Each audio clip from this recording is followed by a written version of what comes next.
Good morning, 4T. So what we need to do today with our science results is to make a graph. Now your worksheet looks a little bit like this. Up here you should have the times and the length of the shadow that you measured last week. What you need to do is to put these times across the bottom. Now if you started at 12 o'clock, you'll write 12 o'clock here and the hours after. If you started at 10 o'clock, you'll write 10 o'clock here. Up the side, you need to write the length in centimetres because that's what you use to measure the shadow.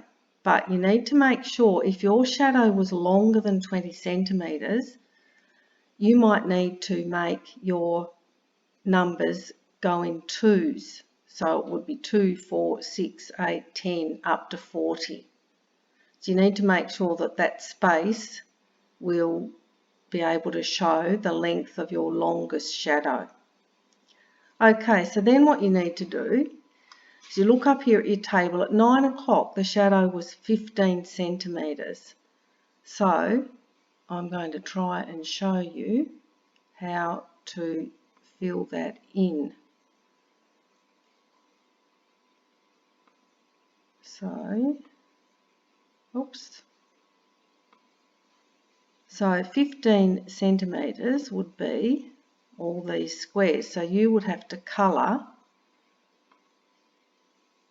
that to show that it was 15 centimetres. Then I look at the next one, 10 o'clock down here, and it was 12 centimetres in length. You can do the same colour, or I think I'll do a different colour. And you'll be using your coloured pencils for this. 11 o'clock, it was 8 centimetres.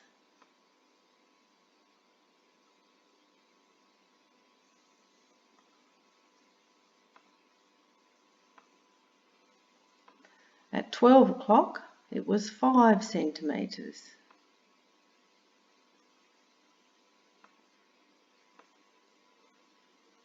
At 1 o'clock, it was 7 centimetres. And I look back up to the table at 2 o'clock, it was 10 centimetres.